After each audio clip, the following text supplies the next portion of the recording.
I'm Bobo Jangles, your trusty anchorman for Bless You, Need Some Tissue? From old people harvesting all our organs to making mice more man than mice, the journey to tissue engineering has been quite a wild ride. But don't worry, I'm here to guide you through it. See, organ transplants aren't cutting it. More about that from Quinn Carroll later. And is why amidst the 1960s, researchers from both material sciences and cellular biology sought for an alternative means of restoring defective organs in the inception of the new field, tissue engineering.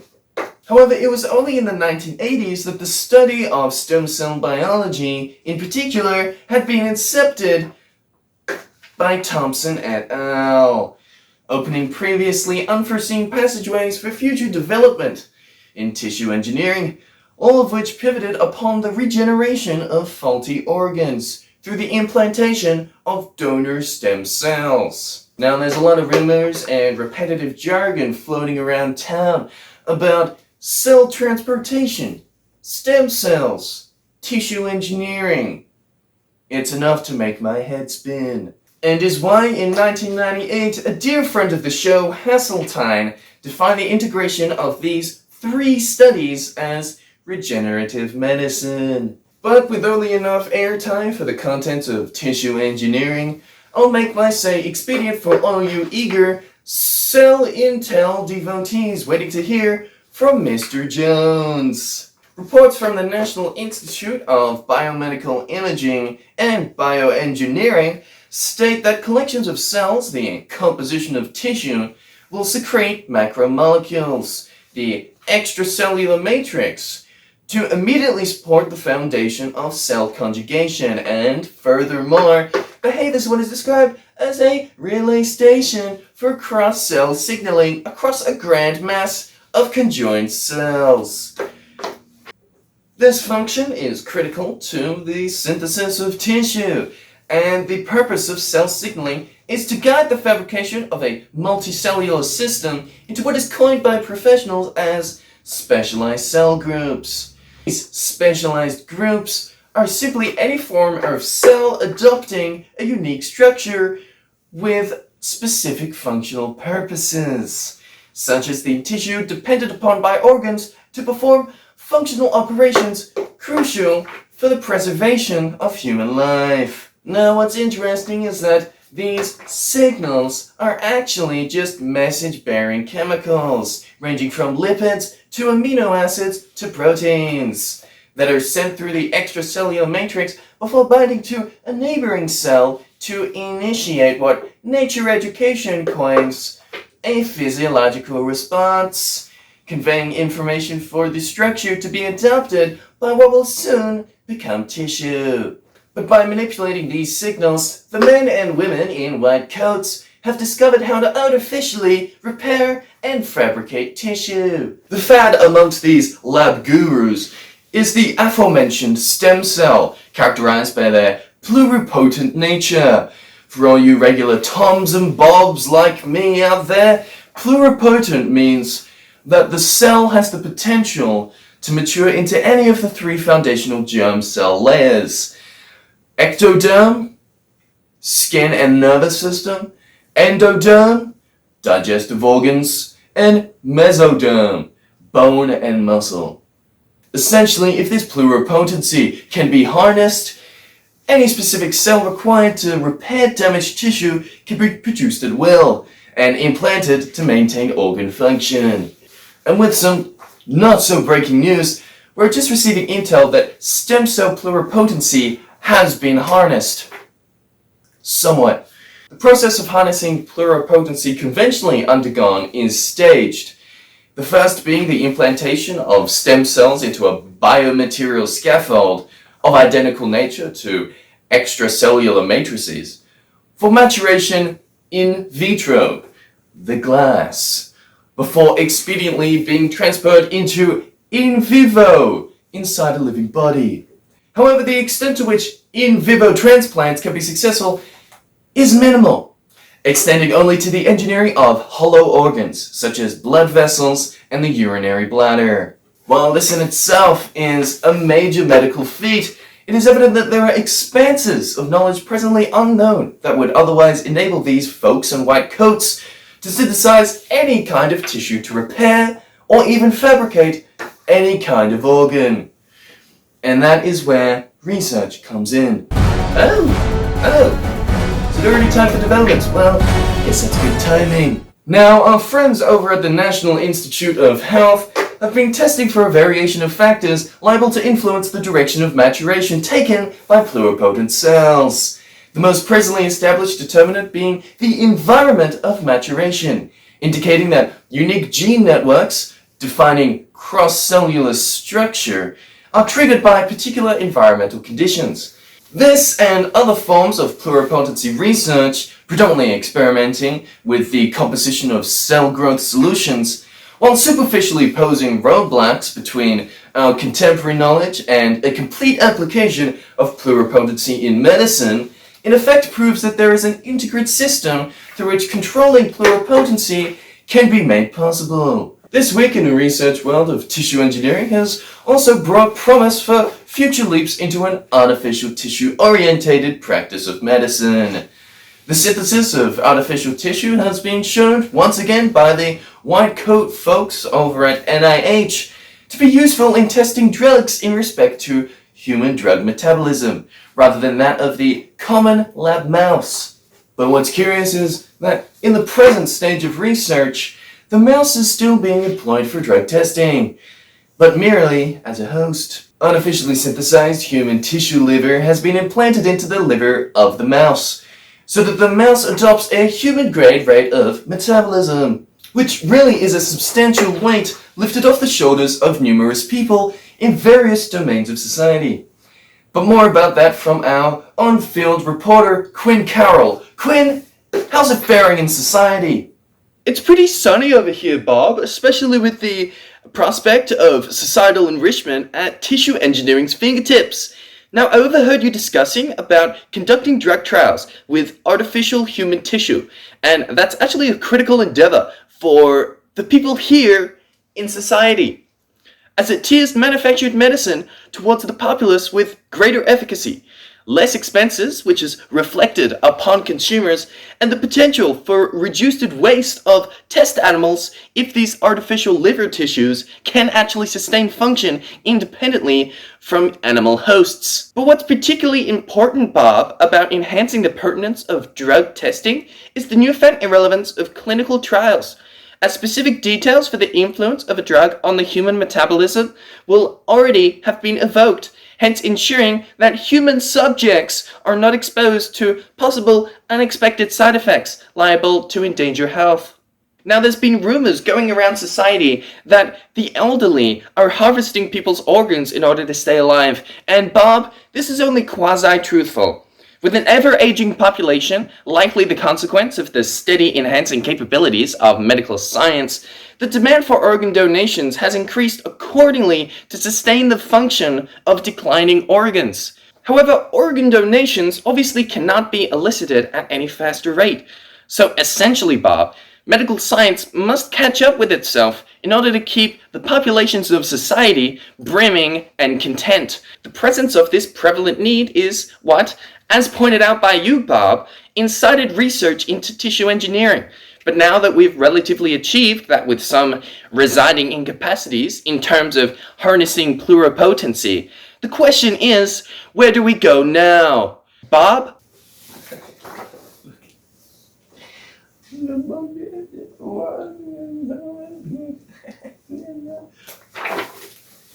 Thanks, Quinn, and now on to our tissue analyst, Mr. Jones, for another segment of Cell Intel, this time on ESC. Is that right, Jones? Absolutely, Bob. Embryonic stem cells, or as referred to by Bob as ESC, are the most prevalent pluripotent stem cells employed in tissue engineering to date.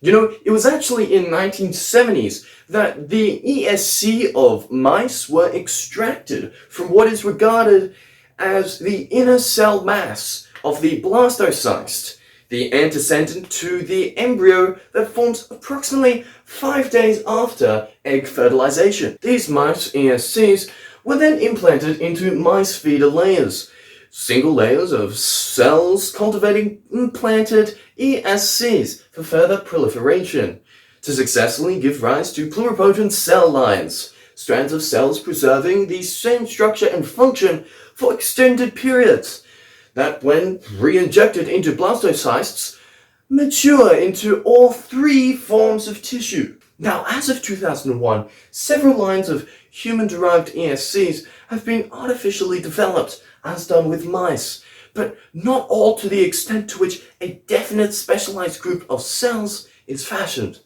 and thus has not proved successful in the development of specially characterized tissue to implant into, repair, or even fabricate human organs. This congruent insufficiency across all forms of tissue engineering is predominantly rooted in the fragility of measuring cell lines, since they are, as aforementioned, slightly dependent on external conditions for survival, and will often deconstruct before full characterization of cell groups into tissue can occur. However, amongst this motif of experimental complications arise specific indications as to what components of the ESC maturation process must be addressed for pluripotent success, the most predominant being the identification of stem cell markers. Now, these markers are specific molecules, OCT4, SOX2, and NANOG, indicative of the nature of maturation undertaken by pluripotent ESCs. Hence, it is through identification that the identity of any ESC's future product may be known in advance and taken advantage of accordingly to generate desired tissue. In this vein, efforts have been made to better distinguish the nature and composition of human ESCs in comparison to the historically well-studied and thus more comprehensively understood mice ESCs. In 2004, Guinness et al.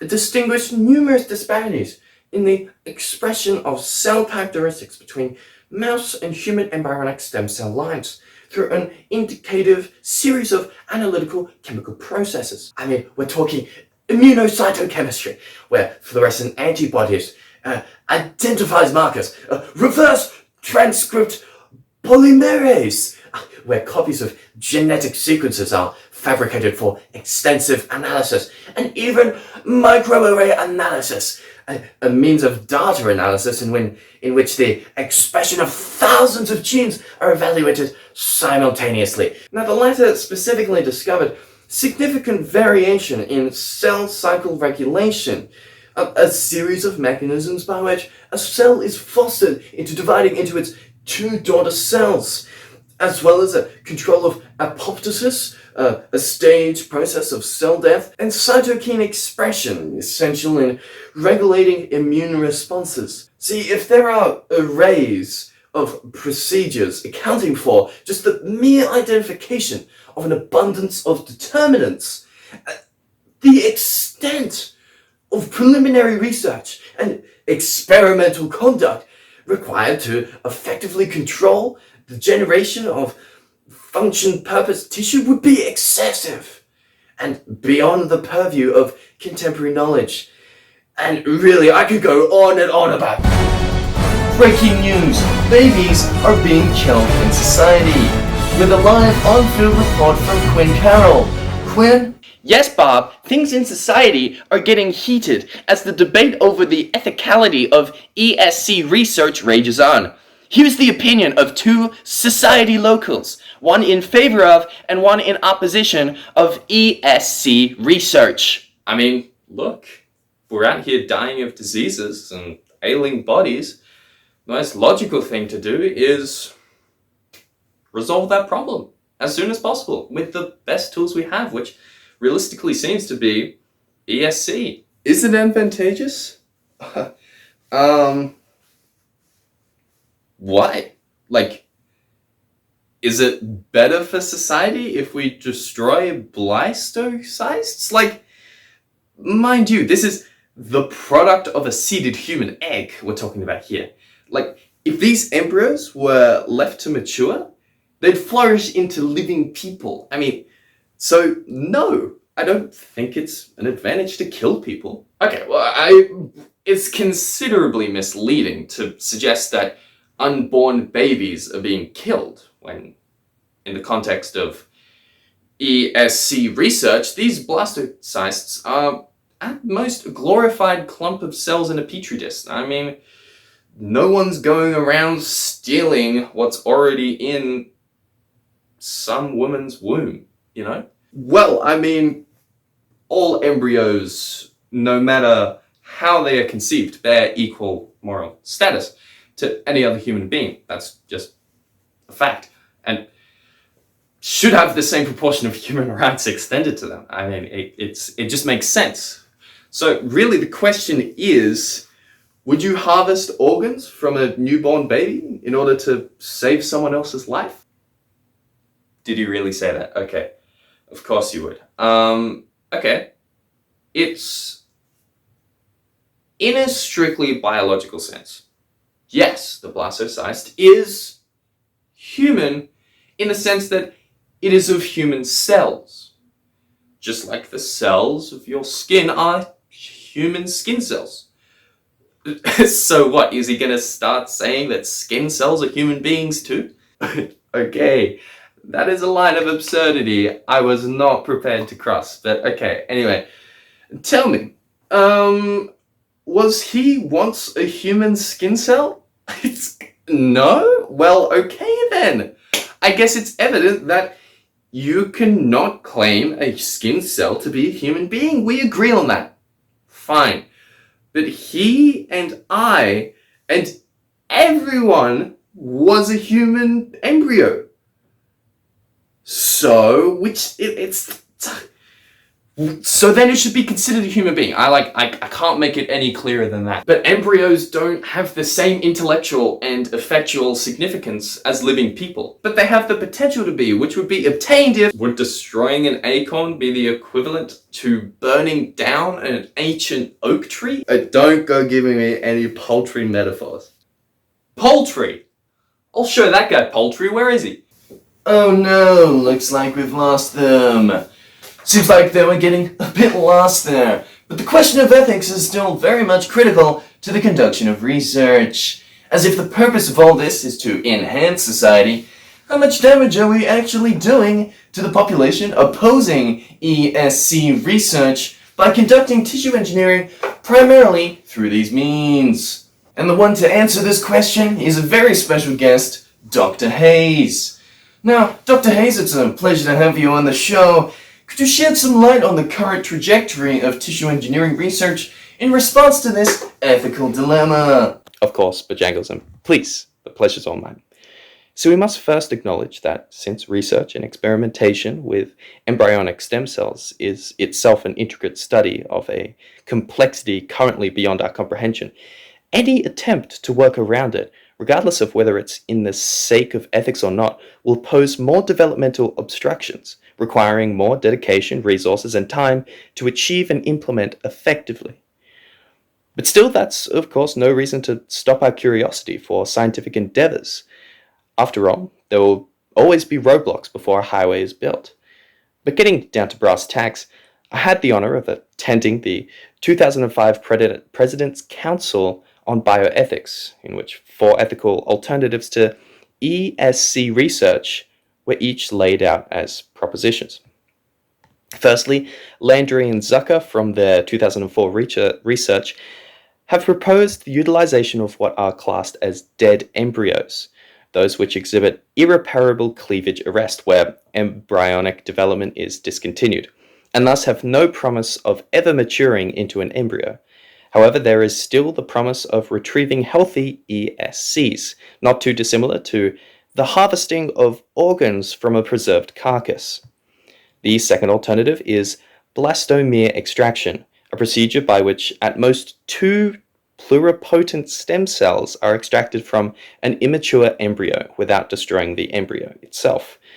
A conventional practice in pre-implantation genetic diagnosis, in which the risk of imparting genetic diseases to offspring is reduced. Thirdly, there is always the there's always the loose possibility to artificially fabricate, as per Holpert's 2004 method, germ cell nuclei in absence of the genes necessary for embryogenesis, which would later be implanted in an enucleated oocyte, an immature egg with no nucleus, to generate, in essence, a cellular system capable of producing pluripotent stem cells. Finally, by reactivating embryonic gene information within germ cells, an embryonic nature can be adopted without itself being an embryo, and thus no embryo would be destroyed in the process. And while these circumventions are vast in potential, the range of foreseeable hindrances to experimental efficacy and efficiency are only of greater abundance.